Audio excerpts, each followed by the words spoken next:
My sister-in-law stole my breast milk because she couldn't produce enough, but refused to ask for help. She went nuts when I put a lock on my freezer. My sister-in-law and I gave birth 3 weeks apart. Her name was Odette, and she married my husband's older brother about 5 years ago. We were never close, but we were cordial at family events. When we found out we were both pregnant at the same time, everyone said it was fate, and our children would grow up like siblings. I thought maybe this would bring us closer together. I was wrong. From the beginning, Odette made everything a competition. She announced her pregnancy at my baby shower because she said she couldn't wait any longer. She complained when I chose a nursery theme similar to hers, even though I picked mine first. She got upset when my registry had some of the same items as hers because she said I was copying her. I ignored most of it because I didn't have the energy to fight while growing a human. After the babies were born, things got worse. Odette had trouble with breastfeeding. Her milk supply was low and her son wasn't latching properly. The pediatrician suggested supplementing with formula, but Odette refused. She said formula was poison, and she would never give her child anything artificial. She said breast milk was the only acceptable option, and she would figure it out. I had the opposite problem. I produced more milk than my daughter could drink. I pumped constantly and stored the extra in my freezer. I had bags and bags of frozen breast milk labeled with dates. I was proud of my supply, and relieved that I wouldn't have to worry if something happened, and I couldn't nurse for a day or two. Odette knew about my freezer stash because I mentioned it at a family dinner. She asked how much I had, and I told her I had enough to feed my daughter for weeks if I needed to. She got quiet after that and changed the subject. A few weeks later, my mother-in-law started hosting weekly family dinners again. She wanted the cousins to bond and the family to stay connected. My husband and I would bring our daughter and spend a few hours at his parents' house every Sunday. Odette and her husband did the same with their son. I noticed Odette would disappear into the kitchen a lot during these dinners. She said she was checking on the babies or getting water, or looking for something she left behind.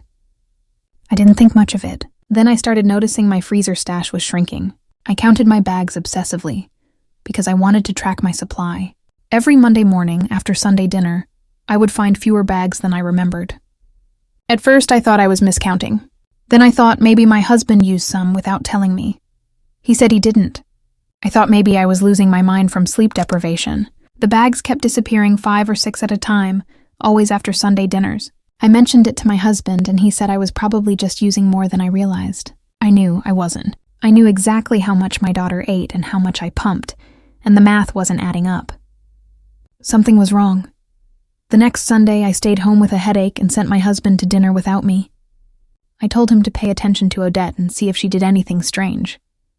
Without missing a beat, they started taking a bunch of pictures of me with my acceptance letter to plaster all over their social media. And for the first time in years, I let them be happy for me because I figured that Sasha couldn't do anything to ruin it. But again, I was wrong, because the next day I woke up to my parents barging into my room and throwing all my stuff into black bin bags. Your sister has just been diagnosed with stage 3 ovarian cancer. She'll need 1 room for her stuff and 1 to sleep in. My mom's voice was shaking and my dad had tears in his eyes. I instantly knew she was faking it. I just needed some sort of evidence. Sasha came home later that day with a smirk on her face. Her hair was completely bald, which is funny because I had seen a photo on her story with her hair blowing in the wind just a weeks back. Still, she lied down and slept, said the cancer was tiring her out. That night, I cooked her favorite meal, luring her into delusional security. After 2 weeks of me sleeping on the couch, Sasha hosted a party to commemorate her own bravery. She invited everyone, including some girls from my class. Perfect. Halfway through, I tapped on my Fanta glass with a fork. Sasha, make a speech. We're so proud of you. She immediately recited a speech that I had heard her practice dozens of times in the bathroom mirror. She was halfway through her fake tears when I walked up to her and hugged her, and just as I was about to pull away, I killed off the bald cap. Her blonde hair unraveled down to her waist. Sasha screamed. My mom gasped so hard I thought her lungs were about to shrivel up. While everyone processed what was going on, I turned on the TV on full volume there. I broadcasted a clip I had captured of Sasha practicing her speech in the mirror when she thought no one was looking, and instead of facing up to her lies, she stormed out of the house and drove away. I went upstairs to my room and let my parents deal with saying goodbye to all the guests. The next morning, I woke up to my mom slapping me across the face. How could you have embarrassed Sasha like that while she's battling with cancer? I just stared at her, my cheek burning. My mom said, Sasha told them I'd ripped out her hair extensions, that she'd spent thousands on realistic ones because she didn't want people to pity her for being bald. She didn't want to flaunt her wealth by admitting she could afford such expensive extensions. I couldn't believe my parents bought that story. But they did. They completely believed that their daughter with cancer had secret hair extensions that I cruelly... Over the next few days, things got worse. Sasha came back with a stack of medical documents. She had appointment cards and test results and even a treatment schedule. I don't know how she faked them, but they looked real enough to convince my parents the letter had looked authentic and everything. Then she started telling them I was emotionally abusive, that I'd been bullying her about the cancer diagnosis. She said I was jealous of the attention she was getting and trying to make everything about my college acceptance. My parents scheduled an emergency therapy appointment for me. They told the therapist I was showing signs of narcissistic personality disorder and needed immediate help. The therapist seemed skeptical at first, agreed to see me twice a week. Those sessions were brutal. I had to sit there while this woman asked me why I felt the need to hurt my sick sister. She wanted to explore my jealousy issues and my need for attention. I tried explaining that Sasha was lying, but that just made me look worse. The therapist would nod and write notes about my denial. Meanwhile, Sasha took over that she'd host these little gatherings where extended family would come visit the brave cancer patient. She'd make these subtle comments about how hard it was having an unsupportive sister, nothing obvious enough to call out, but enough to poison everyone against me. I started documenting everything every time she slipped up or contradicted herself. I wrote it down when she claimed to have chemo on Tuesday, but posted selfies at the mall. I screenshotted everything. I was building a case, but I needed something concrete. One night, I came home late from school. I'd been working on a big project in the library. When I opened my laptop, the screen was cracked and it wouldn't turn on. All my schoolwork was gone. Years of essays and projects just destroyed. The keyboard was bent like someone had stepped on it. I found Sasha in the kitchen making tea. She smiled at me and said, "Technology could be so unreliable." Then she asked if I'd backed up my college application materials. The way she said it made it clear she knew exactly what happened to my laptop. I spent the next week rebuilding everything from memory. I had to redo assignments and beg teachers for extension. Some believed me, but others thought I was making excuses. My grades started slipping from the stress at school. Rumors started spreading that I was unstable. Someone told everyone I'd attacked my cancer-stricken sister at her own support party. People I'd known for years started avoiding me in the halls. My lunch table slowly emptied until I was eating alone. Then came the letter from my dream college. They'd received an anonymous tip about concerning behavior and wanted to discuss my acceptance. Someone had reported that I was bullying a family member with terminal illness. They needed to investigate before finalizing my enrollment. I knew it was Sasha, but I couldn't prove it. She'd been so careful to stay anonymous, but she made one mistake, specific phrases in the complaint that she'd used before. I recognized her writing style. Immediately, I decided to get creative with my evidence gathering. I bought tiny voice recorders and hid them around the house. I wanted to catch her admitting something when she thought no one was listening. I placed them behind picture frames, under tables, anywhere she might let her guard down. Recordings picked up more than I expected. Late at night, I'd hear Sasha on the phone laughing about how gullible our parents were. Her voice carried through the thin walls between our rooms, dripping with contempt as she described their worried faces. She bragged to her friends about getting my room and ruining my college plans, punctuating each revelation with cruel giggles. Sometimes she even mimicked our mother's concerned voice, exaggerating it until her friends cackled on the other end. I saved every single file to multiple cloud accounts, creating backup after backup with shaking hands. Each recording was labeled with the date and time organized in folders that documented weeks of deception. But I needed someone who'd actually listen. My parents were too deep in denial, their eyes glazing over. Whenever I tried to bring up inconsistencies in Sasha's story, they'd change the subject or suddenly remember urgent errands whenever I mentioned her behavior. That's when I remembered Aunt Helen. She'd always been skeptical of Sasha, even when we were kids, catching her in small lies at family gatherings. She was the only one who noticed when Sasha claimed to win a spelling bee at a school that didn't even have one. Helen lived 2H away, but maybe she'd help. I called her from a payphone at school. Since Sasha monitored my cell, the phone booth smelled like rust and old gum tucked behind the gymnasium where no one would see me. The metal receiver felt cold against my ear as I fed quarters into the slot.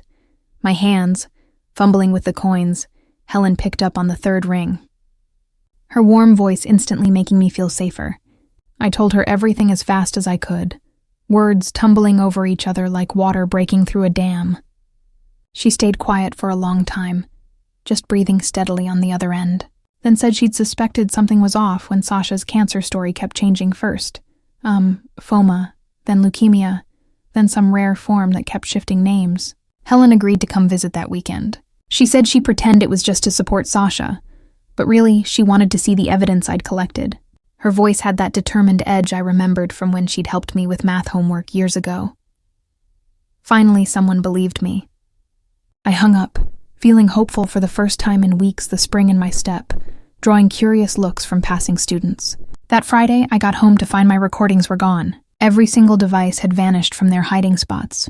The drawer under my desk was empty, dust outlines showing where the recorders had been. The box in my closet cleared out. Even the backup USB drives I'd hidden in an old shoe were. Sasha was sitting on the couch reading a magazine like nothing happened, her legs tucked underneath her.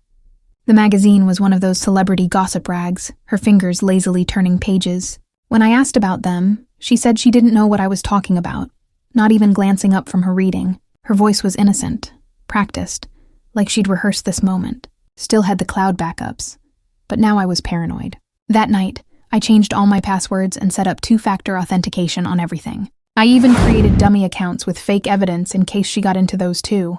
My fingers flew across the keyboard as I built layer after layer of digital protection. I used password managers and security questions based on things only I would know, references to books Sasha had never read and places she'd never been. Helen arrived Saturday morning with a casserole and a concerned expression. She wore her good pearls, the ones she saved for important occasions, and her gray hair was freshly styled. She hugged Sasha and told her how brave she was, her acting skills rivaling performance I'd seen. Sasha ate it up, going on about her treatment and how hard everything was. She even managed to make her voice quaver at just the right moments. I watched from the kitchen, biting my tongue so hard I tasted copper. The casserole sat on the counter, still warm, smelling like childhood comfort I couldn't access. Later, Helen asked to see my room to help me reorganize. Since I'd given it up for Sasha, it was a clever excuse that wouldn't raise suspicion. Once we were alone, I showed her everything on my phone, the recordings, the screenshots, the timeline of lies I'd meticulously documented. Each piece of evidence was annotated with context and cross-references. Her face got darker with each piece of evidence heightening. As she listened to Sasha's cruel laughter, she had to sit down on my bed when she heard the part about Sasha planning to intercept my college acceptance letter. We spent an hour going through it all. Helen pointed out inconsistencies I'd missed, like how Sasha claimed to have chemo every Monday, but was somehow never sick on Tuesdays, or how her medical documents all had the same watermark pattern, even though they were supposedly from different offices. She showed me how the fonts matched perfectly, the margins identical. She even noticed the medical terminology was slightly off, like someone had researched terms online rather than copying from real documents. Her years working at a law firm handling medical malpractice cases had trained her eye. If we came on too strong, they'd get defensive and shut down completely. She'd seen it before with her own siblings, how confrontation could backfire when people were emotionally invested in a lie. She suggested waiting until dinner when everyone was relaxed. I agreed, even though waiting felt impossible. My stomach churning with anxiety. We spent the afternoon pretending everything was normal, helping Mom in the kitchen and listening to Dad's work stories. At dinner, Sasha was in full performance mode. She pushed food around her plate and sighed about how the treatment cooled her appetite. She'd taken exactly 3 small bites of chicken, cutting them into tiny pieces for maximum effect. My mom immediately offered to make her something else. Jumping up from the table, Dad rubbed her shoulder and said she was so strong, his voice thick with emotion. The dining room felt suffocating. With all the manufactured sympathy, Helen started casual. She asked about Sasha's treatment plan and which hospital she was using. Her tone was conversational. She was asking about the weather. Sasha gave vague answers about privacy and not wanting to burden everyone with details. Helen pushed a little more, mentioning she had a friend who was an oncologist who might help. She even pulled out her phone like she was ready to make the connection right there. Sasha's eye twitched, but she covered it by dabbing at fake tears. She said she appreciated the offer, but her team was handling everything. When Helen asked for the oncologist's name to send a thank you card, Sasha suddenly needed to use the bathroom. Her chair scraping loudly against the floor. She walked slowly, playing up the weakness, one hand trailing along the wall for support. While she was gone, Helen looked at my parents. She asked if they'd actually gone to any appointment statements with Sasha. My mom admitted they hadn't because Sasha said she needed to be independent. She looked embarrassed, twisting her napkin in her lap. Dad added that Sasha was protecting them from the harsh reality. His hands folded tightly on the table. His knuckles were white with tension. He didn't even realize he was carrying. Helen pulled out her phone and showed them my evidence first. They didn't want to look, turning their heads away like children, avoiding vegetables. But Helen insisted, going through each recording and screenshot methodically. She had them organized in a presentation, professional and undeniable. My mom's face went white when she heard Sasha laughing about fooling them, her hand flying to her mouth. Dad's expression shifted from leave to horror to rage. In the span of 30s, Sasha came back to find us all staring at her. The silence was deafening, broken only by the tick of the grandfather clock in the hallway. She immediately started crying about how we were ganging up on a cancer patient. When that didn't work, she accused me of faking the recordings with AI. Then she said, I drugged her to make her say that those things are lies. Becoming more desperate and wild. Each new excuse contradicted the last A house of cards collapsing in real time. My dad stood up slowly, his chair creaking under the shift of weight. He asked her point blank if she had cancer. His voice had the same tone from when I was little, and he'd caught me sneaking cookies. Sasha tried more tears, but he just repeated the question. His voice steady and firm. Finally, she exploded. She screamed that we all loved my achievements more than her, that I'd stolen her parents' attention with my stupid college acceptance. Spit flew from her mouth as years of resentment poured out. The truth came pouring out in a torrent. She admitted faking everything, but said it was and her thought was for making her feel invisible. She'd spent years being the older sister, but I got all the praise for copying her, she said. Destroying my bike was the only time she felt powerful. Her face contorting with years of suppressed rage. She even admitted to smaller things I'd never suspected. Hiding my library books so I'd get fines. Telling kids at school about me deleting my essays from the family computer. My mom started sobbing, deep, wrenching sounds that shook her whole body. Dad had to sit back down like his legs gave out. Gripping the edge of the table, the wood groaned under his grip. Helen recorded the whole confession on her phone, just in case Sasha tried to deny it later. I felt numb watching my family fall apart, art like I was floating above the scene. The untouched food on the table seemed absurd. In the midst of such destruction, Sasha wasn't done, though. She lunged at me, screaming that I'd ruined everything. Her nails caught my mom's arm. When she tried to get between us, blood ran down Mom's wrist, and that finally snapped everyone out of their shock. The red drops hit the white tablecloth, spreading like tiny roses. Mom stared at her arm like she couldn't comprehend what had happened. Dad grabbed Sasha and pulled her back. She was thrashing and screaming about how much she hated me, how I'd stolen her life by being born, how every achievement I had was just to make her look bad. Years of rage came out in one terrifying burst, her voice raw and primal. The neighbor's dog started barking. Sensing the chaos through the walls, Helen called 911. While Dad held Sasha, she gave the address calmly, her legal training, keeping her focused. The paramedics came from my mom's arm, but ended up taking Sasha too. She'd worked herself into such a state. They were worried she might hurt herself. She led her away. She kept screaming that this was all my fault. Her voice echoing down our quiet street, torchlights flickered on as neighbors peered through curtains. The house felt empty. After that, Mom needed stitches and antibiotics. The doctor said the scratches were deep, but would heal fine.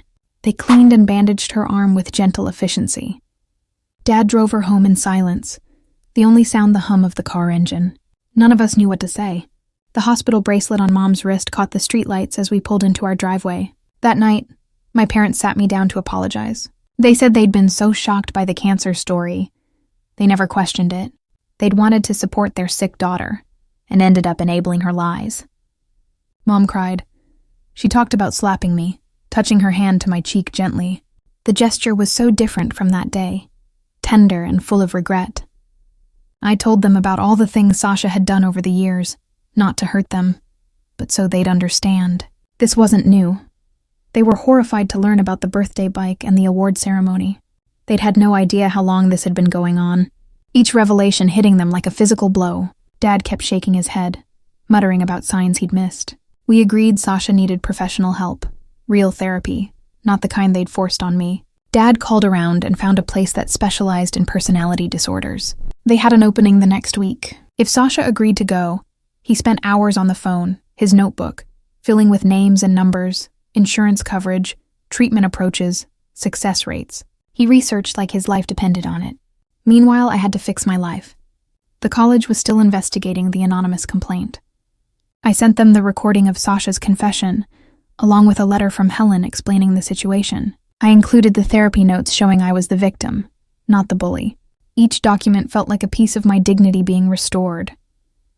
The admissions officer called personally to apologize for the confusion. School was harder to fix. Rumors don't die easily, especially in a small high school where gossip is currency. Some people believed me when I explained, but others thought I was making excuses. I focused on my real friends and ignored the whispers in the hallway. It hurt, but I had survived worse. My AP teachers were especially supportive. Having seen my dedication firsthand, my teachers were more understanding. When I explained about the laptop and showed them the police report Dad filed, they gave me extensions. I spent weeks catching up on assignments, my desk lamp burning late into the night. My grades slowly recovered, but it was exhausting. Each test and paper, a mountain climb. Coffee became my best friend, and the library staff knew me by name. Sasha came home after 3 days of observation.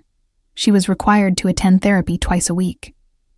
The therapist said she showed signs of narcissistic personality disorder with antisocial features. It would take years of work to address. She warned us setting realistic expectations. She gave us pamphlets about family dynamics and enabling behaviors. She moved back into her old room without apology.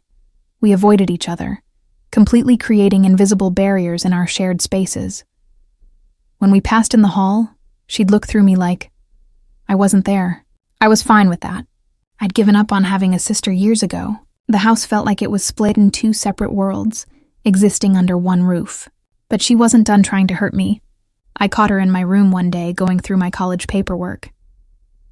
When I confronted her, she said she was just borrowing a pen, but I noticed my acceptance letter was crumpled like she'd been squeezing it.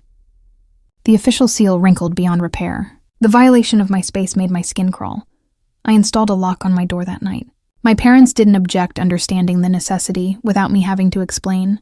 They knew we needed boundaries. While Sasha worked through her issues, Mom even helped me pick out a sturdy deadbolt from the hardware store, testing each one for strength. The click of that lock became the sound of safety. The next few months were tense. Sasha would have good days where she seemed almost normal, laughing at TV shows and helping with dishes. Then she'd have setbacks where the anger came back. Her therapist warned us recovery wasn't linear. We had to be patient, but also protect ourselves. Family dinners became exercises in careful navigation. I started keeping anything important in a safe. My laptop, documents, even sentimental items went in there each night. It felt extreme, but I couldn't risk another sabotage attempt. The safe gave me peace of mind to focus on school. The combination was my birthday, a date. Sasha had always resented. Even choosing those numbers felt like reclaiming something. College finally confirmed they were keeping my acceptance. The admissions board said they understood the situation and appreciated my honesty. They even offered resources for dealing with family trauma. I cried, reading that email relief washing over me in waves. My future was secure again. The path forward clear prom season arrived, and I let myself get excited. I'd found a beautiful dress on sale and my friend, and asked me to go as friends. It felt good to have something normal to look forward to. I even caught myself humming while doing homework. Old happiness creeping back in. The dress hung in my closet like a promise of one perfect night, the night of prom. I was doing my makeup when I heard a crash. My dress was on the floor, covered in what looked like bleach. The fabric was ruined, huge white splotches all over the blue material. Sasha's bathroom door clicked, shut down the hall. The chemical smell burned my nose. I stood there in my slip staring at the destroyed dress, feeling all the excitement drain away. I wanted to scream, but instead I called Helen. She drove over with her daughter's old prom dress. It was green instead of blue, but it fit perfect. Helen did my hair while I tried not to cry. She said I looked beautiful and meant it, her hands gentle as she pinned each curl. She even had matching jewelry in her purse, like she'd known I'd need rescuing at prom. Nobody cared that my dress was different than planned. Aaron and I danced until our feet hurt, for a few hours. I forgot about Sasha and the chaos at home. I just got to be a normal teenager celebrating with friends. The gym was transformed with twinkling lights and silver streamers. We took dozens of photos, genuine smiles, replacing the forced ones from family portraits. When I got home, Sasha was in the living room. She looked at the green dress and her face fell. I realized she'd been waiting to see me cry about the room and dress. When I smiled and said, "I had an amazing night," she stormed off to her room, her disappointment palpable for once. Her plan to hurt me had failed completely. The next week, her therapist called a family meeting. She said Sasha had admitted to the dress incident and several other acts of sabotage. The therapist recommended a more intensive program, maybe residential treatment, where Sasha could focus on healing without triggers. She explained that the current approach wasn't working fast enough. My parents were torn. They wanted to help Sasha, but worried about sending her away. The therapist explained that sometimes distance was necessary for everyone to heal. She gave them brochures for several programs that specialized in personality disorders, glossy pages filled with promises of recovery. Each facility had testimonials from families who'd found peace through separation. That night, I heard my parents arguing. Mom wanted to try the residential program, but Dad thought they'd failed Sasha by not catching this earlier. They went back and forth about whose fault it was. I put on headphones and tried to focus on homework, calculus problems blurring through my tears. Their raised voices penetrated even through my music. Sasha must have heard them too, because the next day she announced she'd go to treatment. She said she was tired of being angry all the time. For the first time in years, she looked genuinely exhausted. Instead of plotting something, dark circles shadowed her eyes. The fight seemed to have gone out of her, replaced by something hollow. We drove her to the facility the following Monday. It was 3H away, surrounded by mountains and gardens. The staff seemed kind but firm. They explained the program would last at least 6 months with family therapy sessions, once a month. The building looked more like a retreat than a hospital. Other families were saying goodbyes in the parking lot, each carrying their own heavy stories. Sasha hugged our parents goodbye but ignored me. I was okay with that. I didn't need a tearful reconciliation. I just needed her to get help and leave me alone. As we drove away, I felt lighter than I had in years watching the facility disappear. In the rearview mirror, the mountains looked peaceful, like they could hold all our family's pain and transform it. The house was peaceful. Without her, I moved back into my room properly, spreading out my things without fear. My parents and I had quiet dinners where we actually talked. Mom started asking about my day again, genuinely interested in my answers. We even played board games some nights, rediscovering how to be a family of 3. I threw myself into senior year activities. I joined the yearbook committee and started tutoring underclass men in math. My college acceptance was secure, and I could finally enjoy high school friends started hanging out again. Once the drama died down, my calendar filled with normal teenage activities, study groups, movie nights, college planning sessions. Life became wonderfully ordinary.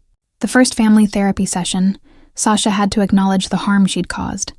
She read from a list monotone and clearly unhappy about it, but the therapist said admitting wrongdoing was the first step, even if she didn't feel it yet. The room smelled like lavender and felt too small. We sat in a circle, the distance between us measured in more than feet. We went once a month as required. Sometimes Sasha participated, and sometimes she just glared. The therapist worked with all of us on boundaries and communication. My parents had to admit they'd enabled her behavior by not addressing it earlier. Each session peeled back layers of family dysfunction. Mom cried a lot. Dad learned to express emotions beyond anger. I learned to speak up for myself without guilt. I started seeing my own therapist to process everything. She helped me understand that Sasha's problems weren't my fault, that wanting a sister wasn't what caused this. It took months to really believe that, but eventually I did. Her office became a safe space where I could finally exhale. We worked through years of suppressed fear and confusion. Senior year flew by in a blur of activities I got into National Honor Society and won a scholarship for my essay about overcoming family challenges. My parents came to every ceremony, beaming with pride. They'd learned to celebrate my achievements without guilt. The auditorium lights felt warm on my face as I accepted each award. Each accomplishment was mine alone. No longer shadowed by Sasha's jealousy, Sasha slowly improved in treatment. Her letters home became less angry and more reflective. She started taking responsibility without blaming others. The therapist said she was making real progress, but warned us not to expect miracles. Recovery would be a lifelong journey, not a destination. But for the first time in my life, I had hope that maybe someday I'd have the system I'd always wanted, even if that day was still far away. Graduation day arrived faster than expected. I woke up early to iron my cap and gown, the fabric crisp under the hot metal. My parents were already in the kitchen, making my favorite breakfast pancakes with strawberries, just like when I was little. Dad kept taking photos of everything, even my half-eaten breakfast. Mom fussed with my hair until I gently pushed her hands away. The ceremony was at 10, but we left at 8 because Dad wanted good seats. The high school parking lot was already filling up with families carrying flowers and balloons. I found my friends near the gym entrance, and we took about 100 selfies. Everyone kept saying we looked so grown up in our caps and gowns. During the ceremony, I spotted my parents in the third row. Mom was already crying and we hadn't even started yet. Helen sat next to them with her camera ready. When they called my name for the scholarship award, Dad whooped so loud, everyone turned to look. I didn't even feel embarrassed, just proud. After getting my diploma, I found them in the crowd. Group hug turned into more crying from Mom. Helen handed me a card with a check inside for college expenses. I tried to give it back, but she insisted, said it was an investment in my future. Dad took more photos until my face hurt from smiling. We went to lunch at my favorite restaurant. Halfway through appetizers, Mom's phone rang. It was the treatment facility. Sasha wanted to talk to me. I hadn't heard her voice in 2. My parents looked at me expectantly, but didn't push. I took the phone outside where it was quieter. She said, "Congratulations on graduating." Her voice sounded different, calmer, maybe less sharp around the edges. She asked about my college plans and actually listened to the answer. When I told her about the scholarship, she said, "Good job." Not sarcastically either. Just the conversation lasted 5 minutes, but felt significant. Summer passed in a blur of preparation college shopping with Mom, who bought way too many shower caddies. Dad teaching me basic car maintenance in the driveway, oil changes, tire pressure, jump-starting batteries. He made me practice everything twice. Helen threw me a going-away party with all my favorite foods. The treatment facility called about a special family session before I left for school. They said Sasha had something important to share. We drove up on a Saturday, the mountains green with summer growth. The building looked less intimidating. Now, families sat in the garden areas, talking quietly in the session room. Sasha looked healthier. She'd gained weight, and her skin had color again. She read from a paper, hands shaking slightly. It was an apology, a real one. She went through specific incidents and acknowledged how they hurt me: the bike, the laptop, the dress. Each memory carefully examined. She said she'd been diagnosed with narcissistic personality disorder and borderline traits. That wasn't an excuse, but an explanation. She was learning to manage her emotions without hurting others. The therapist nodded encouragingly as she spoke. When she finished, we all sat in silence for a moment. I didn't forgive her, not yet, but I thanked her for the apology and said, I hoped treatment kept helping. That was all I could give, right? Then the therapist said that was perfectly okay. Forgiveness couldn't be forced or rushed. Everyone had their own timeline for healing. We had lunch at a nearby cafe. Sasha came with supervision from a staff member. She ordered soup and actually ate it. We talked about safe topics like movies and weather. When she asked about my roommate assignment, I showed her the email. She said the girl seemed nice based on her Facebook profile. The drive home was quiet. My parents kept exchanging looks in the front seat. Finally, Mom said they were proud of how I handled myself, that I'd shown maturity beyond my years. Dad added that I didn't owe Sasha anything. My feelings were valid, whatever they were. 2 weeks before college, I was packing when I found something strange, a small wrapped box in my desk drawer. Inside was a necklace with my birthstone. The receipt showed Sasha had ordered it from the treatment facility's craft program. A tiny note said, "For your new beginning." I stared at it for a long time. I didn't wear it, but I did pack it. Maybe someday I would. Maybe not. But the gesture meant something. Even if I wasn't ready to accept it fully, I wrapped it carefully in tissue paper and tucked it into my jewelry box. Progress came in small step. Moving day was chaos. Dad insisted on carrying everything himself until his back started hurting. Mom reorganized my dorm room 3 times. My roommate Kimberly and her parents watched with amusement. By evening, our room looked like a bed bath and beyond exploded, but it felt like home. Saying goodbye was harder than expected. "Mom," Ugly cried in the parking. Dad kept clearing his throat and checking the car tires. I promised to call every week and text daily. Helen had already sent a care package that arrived before I did. Cookies and tea, and a note saying she was proud. College was everything I'd hoped for. Hard classes, but interesting ones. Late-night study sessions fueled by pizza. My roommate became a close friend after, so we bonded over terrible dining hall food. I joined the running club and made more friends. No one knew about my family drama, and that felt like freedom. The first family therapy session I missed felt weird. Mom called afterward to fill me in. Sasha was doing well, taking responsibility without prompting. She'd started helping younger residents with their initial adjustments. The therapist called it significant progress. I was glad, but also relieved to be far away. I came home for Thanksgiving break. The house felt different, calmer. My parents had redecorated some rooms and started hosting game nights with friends. They looked happier, lighter, like they'd been holding their breath for years and finally exhaled. Mom cooked enough food for many people. Sasha was allowed a supervised home visit for Thanksgiving dinner. She looked nervous walking through the door. We all sat at the table like strangers, pretending to be family. But gradually conversation started.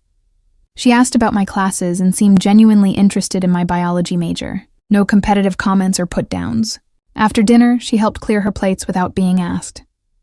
When Mom brought out pie, Sasha asked if she could say something.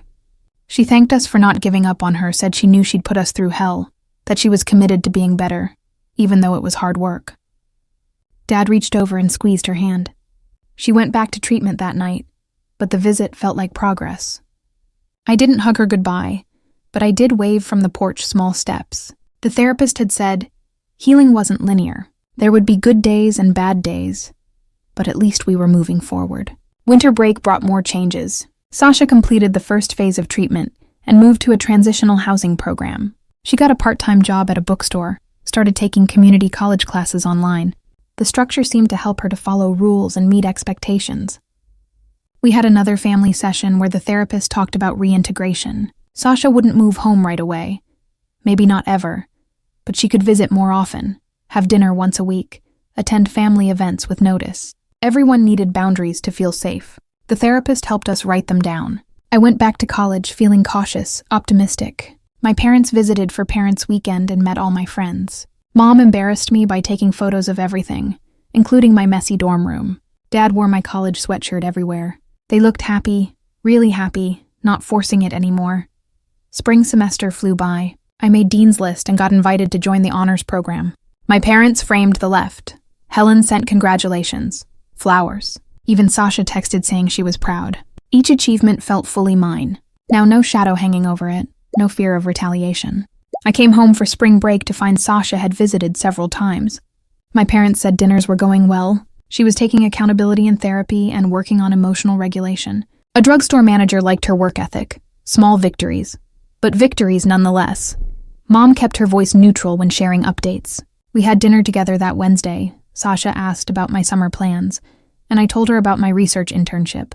She said that sounded impressive, and asked questions about the project. Real questions, not looking for weaknesses to exploit. Being nervous, she said, "I do great." The meal ended without drama. She helped load the dishwasher and thanked Mom for cooking. Said goodbye without making it weird. After she left, my parents looked at me expectantly. I said it was fine, and it was not great, but not terrible. Just fine. Sometimes fine was enough. Summer brought more stability. I threw myself into research and loved every minute.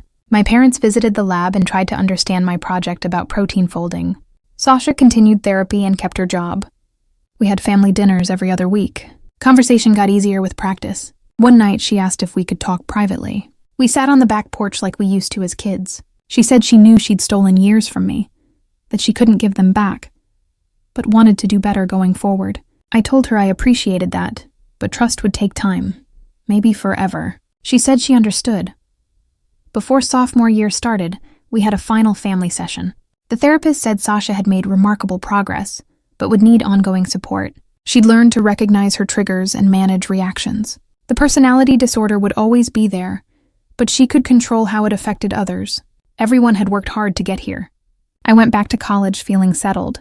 My family wasn't perfect, but it was healing. Sasha texted occasionally with normal stuff, songs she liked or books she'd read. I responded when I felt like it. No pressure. Either way, we were finding a new rhythm that worked for everyone. Sophomore year brought new challenges and opportunities. I declared my major officially and started research with a professor. My parents called weekly with updates. Sasha was taking more classes and doing well. She'd made some friends in her therapy group. Baby steps toward a normal life. When I came home for winter break, Sasha had her own apartment, a studio near the bookstore. She invited us over for dinner and actually cooked the pasta was overcooked, but no one complained. She showed us her space with obvious pride. Everything neat and organized, a fresh start made visible. We exchanged Christmas presents awkwardly. She got me a gift card to my favorite store, safe and practical. I got her a journal for therapy work, also safe. But we were trying. That counted for something. Mom took photos of us sitting on the couch, not quite comfortable, but not hostile either. The rest of break passed peacefully. Family dinners happened without incident. Sasha came to my high school friend's party and behaved normally. She even laughed at Aaron's terrible jokes. When someone asked about our relationship, we both said it was complicated but improving. That felt honest. I helped have some furniture. One afternoon, just the two of us in her apartment, she put on music and we worked without much talking. When we finished, she made tea and we sat on her new couch. She said she was grateful I was giving her a chance, that she knew she didn't deserve it but appreciated it. Anyway, I told her about my college friends and classes. She listened without interrupting or comparing. When I was struggling with organic chemistry, she offered to help. Turns out she'd taken it at community college and done well. We spent an hour going over my notes. She was patient and explained things clearly. That night, I told my parents about the tutoring. They exchanged surprised looks. Mom said, "That was wonderful." Dad reminded me to maintain boundaries. I said, I knew, but maybe trees could shift slowly, include more space for connection if everyone stayed healthy. The therapist had said flexibility was important. Spring semester started with new energy. Sasha and I texted about chemistry homework. She sent helpful videos and practice problems. My grade improved from AC to AB. Plus, I thanked her, and she said helping me felt good. She was contributing something positive for once. We developed a routine weekly text about school monthly video calls to review difficult concepts. She never pushed for more contact than I offered when I didn't respond for a few days. She didn't guilt trip, just waited until I was ready. The respect for boundaries felt significant by the time sophomore year ended. Relationship had found steady ground, not close, but functional. We could share space without tension, have conversations without hidden agendas. She came to my academic award ceremony and clapped, genuinely no scene or drama, just support. That summer, I studied abroad in Spain. Sasha helped me pack and gave advice about traveling. She'd done a semester abroad before everything fell apart. Her tips about homestays and culture shock proved helpful. We hugged goodbye at the airport. Brief but real, Mom cried. Happy tears. I sent postcards home to everyone, including Sasha. She saved them in a box. She told me later, when I got back, she wanted to hear stories, see photos. She asked questions about the research I'd done there, remember details from previous conversations, acting like a normal sister for once. Junior year arrived, with graduate school applications looming. Sasha offered to proof. Read my personal statements. I hesitated but agreed. She gave thoughtful feedback without trying to sabotage anything, even caught some typos I'd missed when I got interviews. She helped me practice constructive and supportive. The years of therapy had changed her not into a perfect person, but someone who could function without destroying others. She still struggled with jealousy. Sometimes I'd see flashes of the old Sasha when I shared good news, but she'd catch herself and apologize real work on real change. When acceptance letters started arriving, she was genuinely excited for me. No fake cancer diagnosis or mysterious illnesses, just congratulations and questions about which program I'd choose. She even offered to help me move. When the time came, I said, we'd see, but appreciated the offer. Senior year flew by in preparation for the future. Sasha came to graduation without making it about her, sat with my parents and cheered at appropriate times, took photos when asked, gave me a card with a heartfelt message about being proud of my accomplishments. I actually believed she meant it. All that summer, we spent more time together than we had in years. She helped me apartment hunt in my new city, drove me to IKEA for furniture, assembled bookcases without complaining, not forced or careful laughter, just natural reactions to funny moments. The night before I moved, she asked if we could be real sisters someday, not now, but eventually, when enough time had passed and trust was rebuilt. I said maybe that I wanted to believe it was possible, but couldn't promise anything. She said that was fair, more than she deserved, really. We loaded the move truck together, my parents emotional but trying to hide it. Sasha practical and helpful. When everything was packed, she handed me a small gift, a framed photo of us as kids before everything went wrong, both of us grinning at the camera sisters who didn't know what was coming. I hung it in my new apartment, not prominently, but visible, a reminder that people could change, that families could heal even after deep wounds, that forgiveness was possible even if it took years to arrive. The photo faced my desk where I'd see it while studying two little girls who deserved better than they got Sasha and I text regularly now, not daily, but consistently. She tells me about her job and classes I share stories from graduate school. We're building something new on the ashes of what was destroyed. It's fragile and imperfect, but it's ours. Maybe that's enough for now. Looking back, I can see how far we've all come from that horrible party, where I pulled off her bald cap, to now years of therapy and work and pain, but also growth. My parents, learning to see clearly Sasha, learning to live without destroying me, learning to protect myself while staying open to possibility. We're not the family. We could have been too much damage for that, but we're the family. We chose to become scarred, but healing, careful but hopeful, taking it one day at a time, because that's all anyone can do. And for now, that's enough.